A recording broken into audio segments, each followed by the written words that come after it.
감사합니다. 오늘 코로나 한복판에서 특별히 한가위 초입에 여러 가지 분주한 마음들이 바쁘실 텐데 우리가 같이 예배할 수 있게 된 걸 기쁘게 생각하고 더욱이 영상으로 예배하는 이들에게도 하나님의 은혜가 함께 하시기를 바랍니다. 우리 서로 옆 사람과 다시 한번 인사합시다. 사랑하고 축복합니다.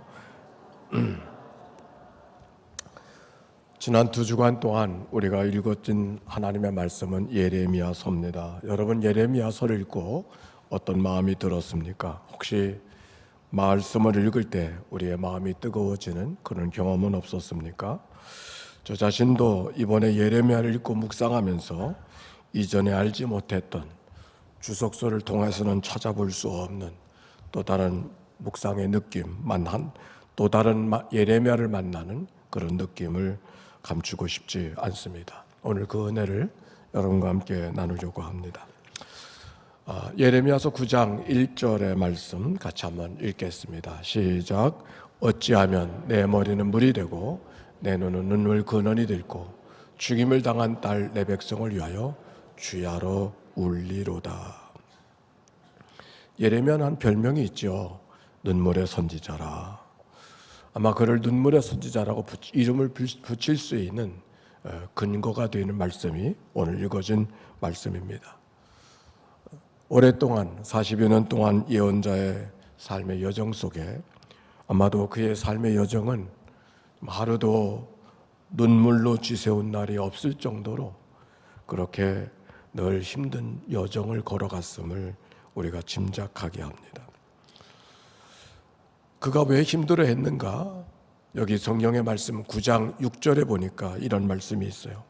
서로 속고 속이는 일을 되풀이하면서 기만 가운데 살기 때문에 아무도 나를 알려고 하지를 않는다. 나 주의 말이다. 가까운 사람끼리 서로 속이고 속이면서 형제도 친구도 친척도 없는 그런 삶의 그 시대의 세태를 이야기하면서 그러나 더 그렇게 살아가고 있기 때문에 하나님을 알려고 하는 마음이 그들 가운데 찾아볼 수가 없구나 라고 하는 것을 안타까워하는 예레미야의 말씀입니다. 예레미야 2장에 가면은 하나님께서 그들을 책망하는 그들이 범한 죄가 무엇인가를 기록하고 있는데 2장 12절에 보니까 내 백성이 2가지 악을 행하였나니 곧 그들이 생수의 근원이 되는 하나님을 버린 것과 나를 스스로 웅덩이를 판 것이다. 그렇게 말씀하고 있습니다. 2가지 악이라 그러지만 결국 한 가지입니다. 하나님을 버리고 하나님이 아는 것을 향하여 찾아다니고 웅덩이를 파는 모습을 하나님이 안타까워하시고 있음을 말씀하고 있는 것이죠. 예레미야서 2장 조금 더 읽어가서 27절에 보면 이런 말이 있습니다. 사람이 어찌 자기를 지어주신 하나님을 내버려 두고 나무한테 가서 내 아버지요 그런 사람이 어디 있느냐고. 자기를 낳아주신 생명 주신 하나님을 잊어버리고 돌 앞에 가서 나의 어머니 이런 법이 어디 있느냐고. 성경이 그렇게 기록하고 있어요. 섬겨야 될 하나님을 섬기지 않고 우상들을 찾아다니면서 나무 앞으로 돌 앞으로 쫓아다니는 그 시대의 사람들을 안타까워하는 그런 말씀이 예레미야서 2장에 기록이 되어져 있습니다. 그래서 예레미야가 외치고 있습니다. 여호와께서 이르시되 이스라엘아 내가 돌아오려거든 내게로 돌아오라. 내가 돌아오려거든 내게로 돌아오라. 돌아오라 돌아오라. 예레미야가 그렇게 선포하고 있죠. 나의 목전에 가증한 것을 버리고 내게로 돌아오라. 너희가 어디로 돌아와야 되는가? 내게로 돌아와야 된다고 말씀하고 있는 것이에요. 그런데 그들이 순종하지 않고 귀를 틀어막고 하나님 앞에 자기 꾀를 따라 자기 완악한 마음대로 살기를 즐겨하고 아예 하나님께는 등을 돌리고 하나님께는 눈길도 주지 않는 그들의 모습을 바라보면서 안타까워하는 이야기가 예레미야서 7장과 8장을 통해서 읽어갈 수 있습니다. 거기 그런 말이 있어요. 공중의 학도 때가 돌아올 때를 알고 두루미도 제기도 제비도 때를 알건만 이 백성들은 돌아올 때를 알지 못하는구나. 그러면서 성경은 그때 하나님의 마음의 안타까움을 예레미야서 7장 25절 이하의 말씀으로 이렇게 기록하고 있습니다. 너희 조상들이 애굽 땅에서 나온 날부터 오늘까지 내가 내 종 선지자들 너희에게 보내되 끊임없이 보내었으나 너희가 나에게 순종하지 아니하고 귀를 기울이지 아니하도다. 수많은 선지자들, 그래서 우리를 어떻게 하든지 돌아서게 하시려고 하나님께서 우리에게 그렇게 보내셨으나 우리가 순종하지 않고 귀를 기울이지 않고 있다. 오히려 더 악한 길로 가고 있다고 성경은 말하고 있습니다. 지난 주간에 읽어졌던 예레미야 후반기의 말씀 속에는 그들이 하나님 앞에 돌아오기는커녕 애굽을 쫓아간다고 하는 말씀이 기록이 되어져 있습니다. 성경을 읽어갈 때 특별히 예레미야서 46장 2절에 중요한 단어 하나가 나오는데 그 중요한 단어 하나가 길가미스라고 하는 그런 단어였어요. 이 길가미스라는 단어가 이전은 잘 보여지지 않았는데 이 역사를 알고 나서 다시 읽어보면 그 길가미스라는 단어가 얼마나 중요한 단어인가 하는 것을 다시 생각해 보게 됩니다. 이 길가미스는 어떤 일이 벌어졌는가 하니 그 당시에 고대 문명 속에는 바벨론의 문명이 있고 애굽의 문명이 있었는데 늘 애굽의 문명과 바벨론의 문명이 충돌하고 각축전을 벌이면서 고대 문명이 발전해 가지 않습니까? 그러던 어떤 날 주전 705년이었습니다. 그런 어떤 날 605년, 그 주전 605년에 애굽의 세력과 메소포타미아 바벨론의 세력이 길가메스에서 한번 전투를 벌였는데 이때 바벨론이 이긴 거야. 근데 이 전투로 말미암아 문명을 자랑하던 애굽은 바벨론 밑으로 수거지게 되어지고 다시는 애굽이 드러나지 못해요. 패권 전쟁에 바벨론이 승리한 거예요. 마치 세계제 2차 대전 때 노르만디 상륙작전 같은 한국 전쟁의 인천 상륙작전 같은 것이 바로 길가미스의 전투였습니다. 근데 예레미야가 그 길가미스의 이야기를 알고 있었다는 거예요. 그래서 길가미스의 전투에서 바빌론 세력의 애굽의 세력이 졌기 때문에 이젠 애굽은 찾아가서 도움을 구한다 해도 도와줄 수 있는 나라가 아니에요. 이름만 나라지. 그런데 백성들은 그것도 알지 못하고 애굽을 쫓아가서 거기 가서 도움을 구하려고 하니까 그걸 바라보는 예레미야의 마음이 얼마나 답답하겠어. 애굽을 돕는다고 애굽을 도움을 구하는 것은 마치 썩은 동아줄을 붙드는 것 같은 거라고. 우리가 의지해야 될 것은 애굽이 아니라 하나님의 도움을 구해야 된다고 그 맺힌 예언의 말씀이 바로 예레미야 속에 기록이 되어져 있습니다.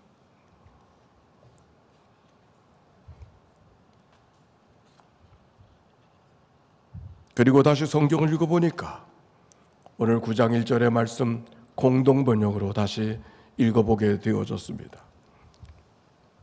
내 머리가 우물이라면 내 눈이 눈물의 샘이라면 밤낮으로 울 수 있으련만 내 딸 내 백성의 죽음을 곡할 수 있으련만 내 머리가 우물이라면 내 눈이 눈물의 샘이라면 밤낮으로 울 수 있으련만 내 딸 내 백성의 죽음을 곡할 수 있으려면 울어야 되는데 이젠 울 수 있는 눈물도 말라버렸어.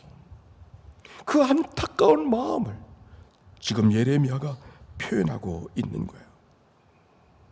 여러 가지 어지러운 상황 속에 저 죽어가는 백성들, 어찌할 수 없는 백성들, 하나님의 심판 가운데 백성들을 끌어안고 기도하는 예레미야의 기도가 이 말씀 속에 가득함을 발견할 수 있지 않습니까? 이리에도 방법이 없고 저리에도 방법이 없어서 그 백성들을 끌어안고 하나님 앞에 호소하고 안타까워하는 예레미야의 기도.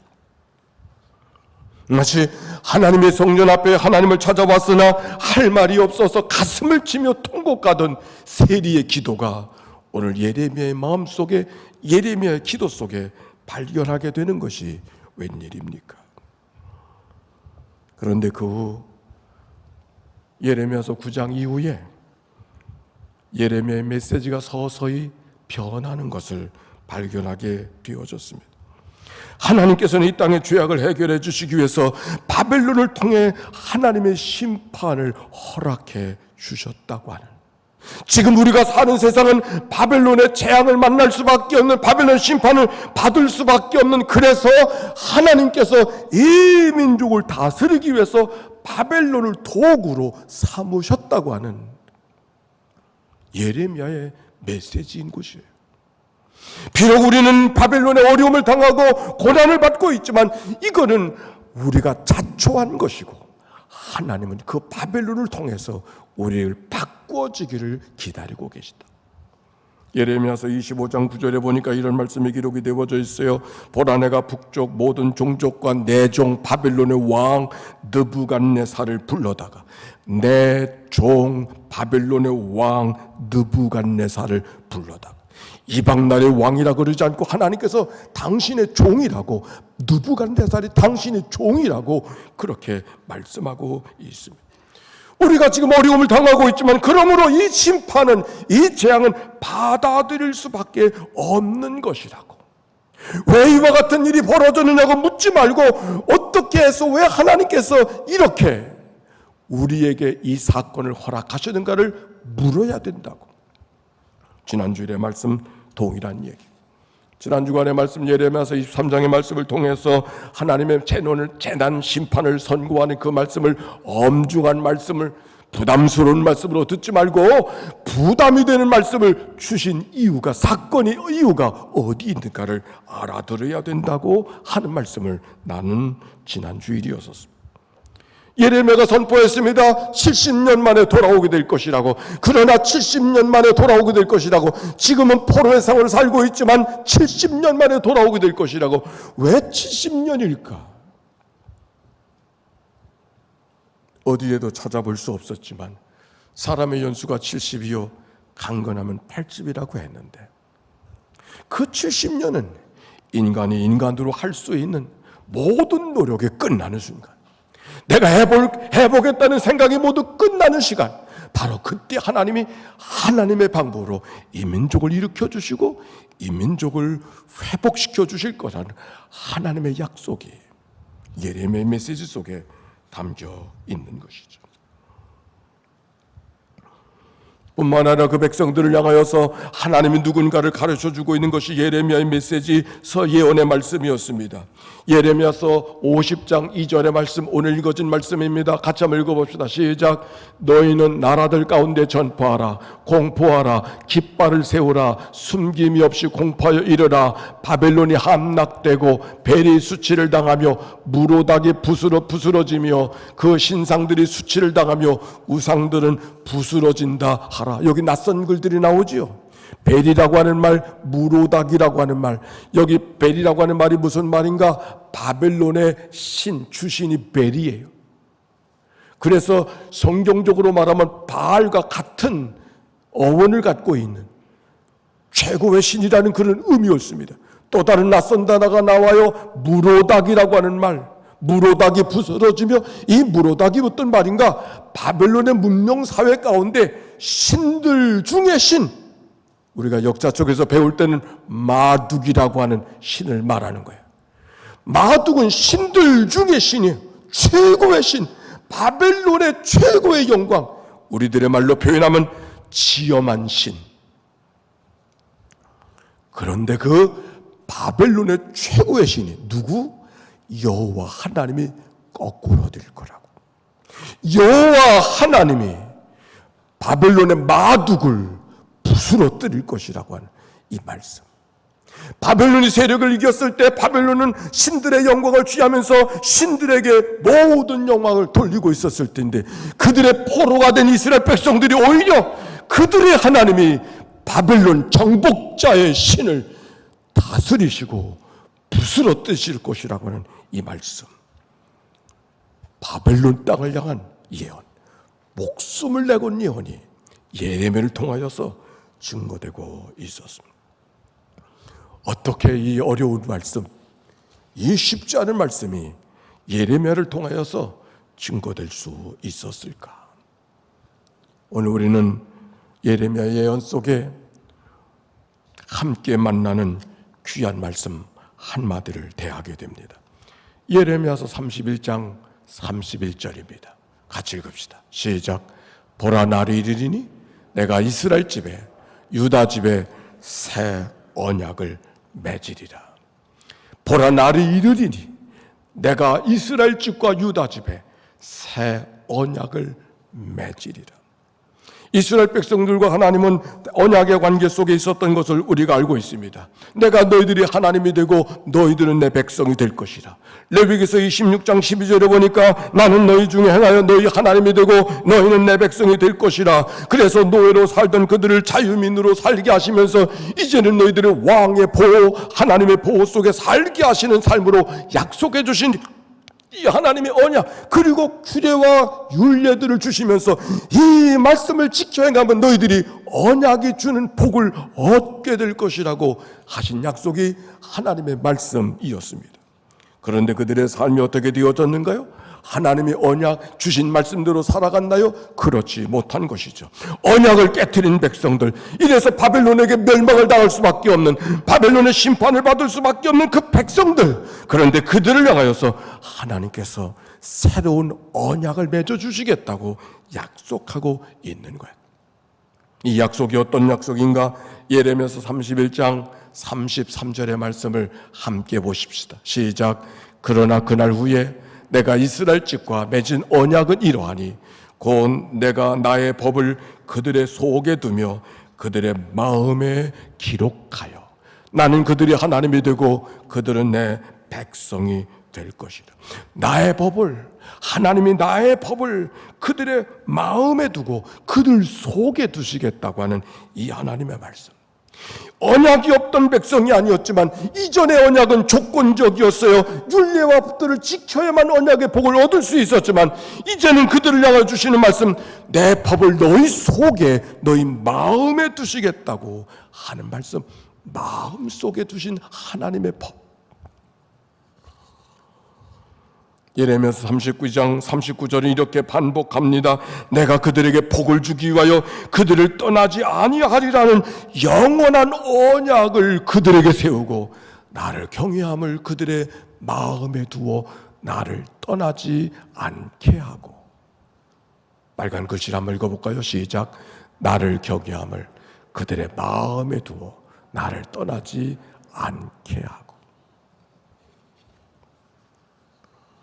이 말씀 속에 우리의 신앙 고백, 선행 은총에 대한 신앙 고백을 배우게 됩니다. 우리가 우리의 죄로 말미암아 하나님 앞에 설 수 없는 타락한 존재지만 하나님이 우리를 타락한 존재로 그냥 내버려 두지 아니하시고 우리 안에 하나님께 반응할 수 있는, 하나님을 하나님으로 반응할 수 있고 바라볼 수 있는 하나님의 선행적 은총, 그게 선행은총이라고 이야기하는데, 하나님을 경외하는 마음을 우리 가운데 주셔서 하나님을 떠나지 않게 해주시겠다는 이 하나님의 약속의 말씀이 바로 그 선행은총에 대한 말씀을 이야기해주고 있는 것이죠. 오늘도 여러분이 하나님 앞에 나오는 것은 우리의 발이 있어서 시간이 있어서가 아니라 하나님이 여러분의 마음속에 마음을 주시고 이끌어 주셔서 그 주신 마음에 반응하고 나오는 것이 이 시간이 아닙니까? 오늘도 우리가 하나님 앞에 예배가 되는 것은 예배 시간에 있기 때문에 예배가 아니라 우리의 마음을 이끌어 가신 하나님 앞에 우리가 어떻게 반응하는가에 따라서 예배를 드리는 사람이 있고 구경하는 사람이 있을 거예요.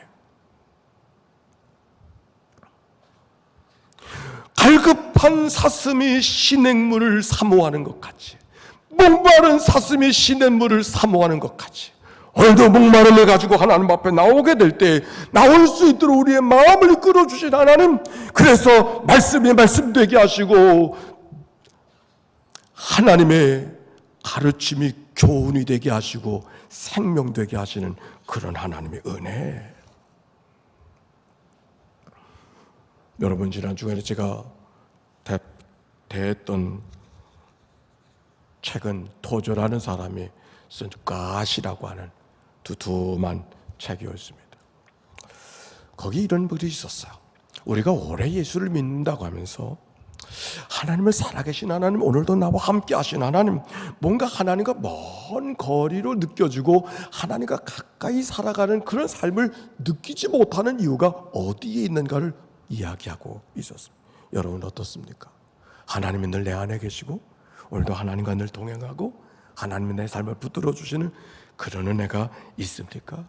아니면 내가 예수를 믿긴 믿는 것 같은데 하나님은 내 밖에 계신 것 같고 하나님은 저 멀리 계신 것 같고 나와 별로 상관없는 것 같은 그런 하나님으로 생각하고 있지는 않는가요?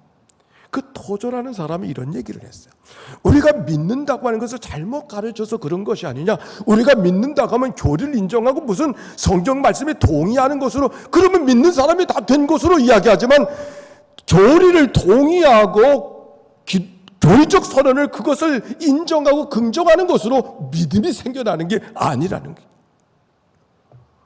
그걸 믿음으로 생각하니까 아는 건 다 아는데 하나님은 나와 상관없어.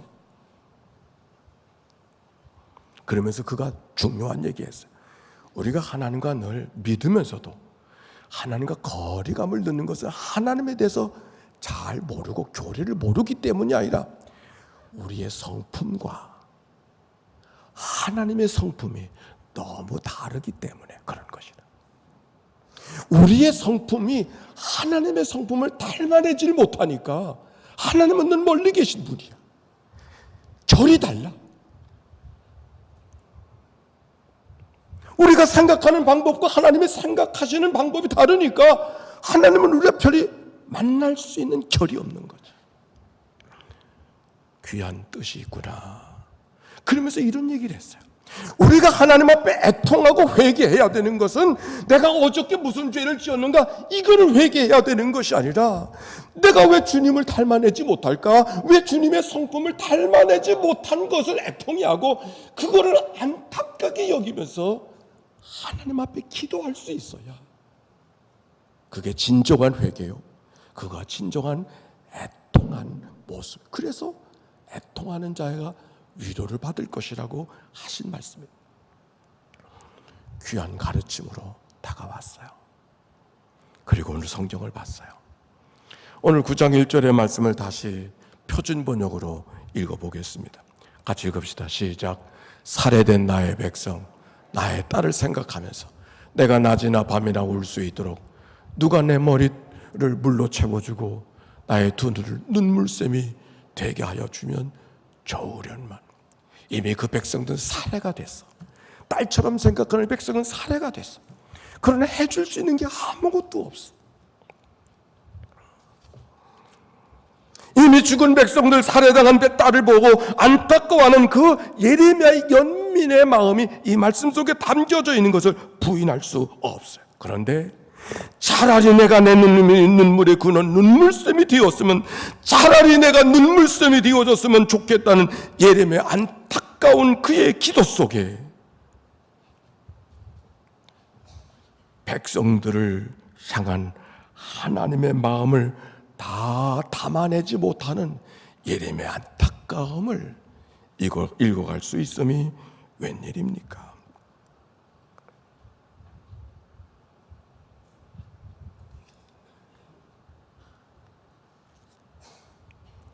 그 백성들을 위하여 산다고 말하지만 그 백성들을 위하여서 안타까워하시는 하나님의 마음, 그 하나님의 마음을 자기 안에 다 담아내지 못하는 예레미야의 안타까운 애통이 하는 그 마음이 오늘 구절 속에 읽혀지고 있었습니다.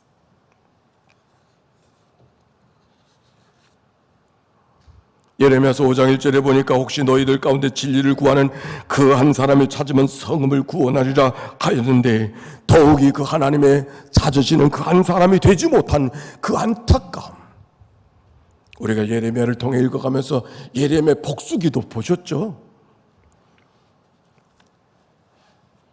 저주하고 싶은, 복수하고 싶은 마음이 예레미야의 마음속에 꿈틀거리고 있었던 그 마음, 하나님의 마음을 다 담아내지 못하는 그 예레미야의 애통하는 마음이 이 말씀 속에 담겨져 있구나.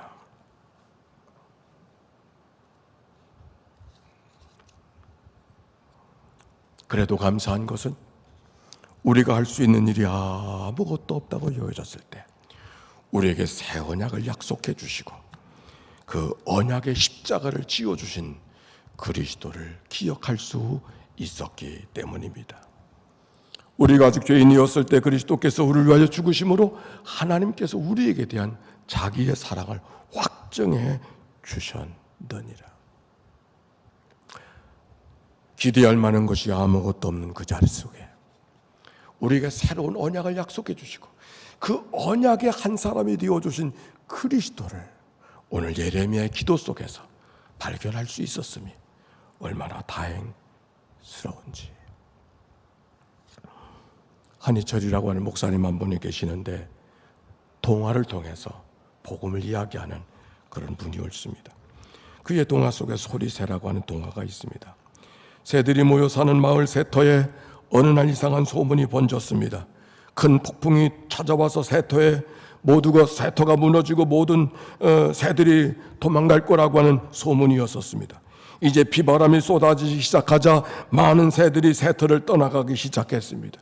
굵은 나무들이 쓰러지자 모든 새들이 약속이라도 한 듯 새터를 떠났습니다. 새터에 살던 새 중에는 소리새 한 마리가 있었는데 볼품이 없는 작은 체구의 새였습니다. 무엇보다도 그 새는 노래를 잘 못했는데 그는 예부터 조상들이 불렀다는 느리고 구슬픈 노래밖에는 부를 수가 없었습니다. 그 소리새는 새터를 떠날 수 없었던 특별한 이유가 있었던 것은 아니지만 모두 떠나가면 어떻게 하나 누구라도 여기 있어야 되는 것 아닌가라는 이유라면 이유였었습니다. 소리새는 늘 새터에서 가장 높은 곳에 올라 남들이 듣든 안 듣든 그 구성진 그 노래를 부르기 시작했습니다. 그 소리새의 소리는 폭풍 속에 새터를 떠나가는 새들의 마음속에 화살처럼 박혔다고 합니다. 무슨 이유에서인지 몇 년이 지난 후에 떠났던 새들이 하나 둘 새터로 돌아오기 시작합니다. 소문대로 새터는 모두 무너져 있었고 어느 날 한 자리에 모인 돌아온 새들이 자기가 새터에 돌아오게 된 이유를 말하기 시작했습니다. 돌아온 모두의 이유는 똑같은 한 가지였습니다. 소리새 때문이었다는 것입니다. 새들은 그 소리새의 노래를 마음에 떠올렸고 그것이 그들의 마음을 채워 견딜 수가 없었습니다. 새들은 소리새를 찾아봐 보기로 했습니다. 새터 이곳저곳을 다 뒤진 끝에 한 나무 끝에 매달려 죽은 소리새 한 마리를 발견했습니다. 앙상하게 뼈만 남은 채 죽어있는 새. 그 새 곁으로 새들은 모여들어 들고 있었을 때 소스라쳐 놀라고 말았습니다. 소리새의 발목이 가지 끝에 철사줄로 칭칭 동여맨 것을 보았기 때문입니다. 하늘로 향한 그 소리새의 부리가 형편없이 부러져 있는 것을 보니 소리새의 발목은 철사로 묶은 것은 남들이 아닌 스스로 묶은 일이었음을 알게 되었습니다. 새들은 고이는 눈물을 참을 수가 없었습니다. 울음을 터뜨리면서 그런 가운데 어디선가 소리새가 부르던 그 노래소리가 들려오기 시작했습니다. 누군가로부터 시작했던 그 노래가 어느덧 새들의 합창이 되었습니다. 그렇게도 무시하고 들으려고 하지 않았던 노래가 그들을 모두를 돌아오게 해주었던 노래가 될 줄이야 그들도 몰랐던 것을 깨달을 때 그들의 소리는 점점 더 우렁찬 소리로 되었다고 합니다. 오늘 눈물섬이 되달라고, 눈물섬이 되게 해달라고 하나님 앞에 탄식하며 기도하던 예레미야의 기도. 그 땅에 찾아가던 한 사람은 위대한 권세를 갖고 있던 어떤 사람이 아닙니다. 위대한 능력을 가진 어떤 사람도 아니었습니다. 여기 소리새처럼 아무도 듣지 않지만 들으려고 하지 않다 할지라도 오늘도 하나님 앞에 새벽을 깨워 기도하고 주일마다 모여 하나님 앞에 예배하고 말씀을 펴고 하나님 앞에, 말씀 앞에 자기를 대면시키는 그들이 이 하나님의 교회에 떠났던 새들을 불러오게 하는, 하나님이 찾으시는 그 한 사람인 것을 기억하고, 그 한 사람이 하나님의 교회 속에 아름답게 세워지고 그렇게 하나님의 거룩한 영광을 드러내는 역사가 만들어지도록 우리가 함께 기도하는 이 아침이 되어지기를 바랍니다. 찬송.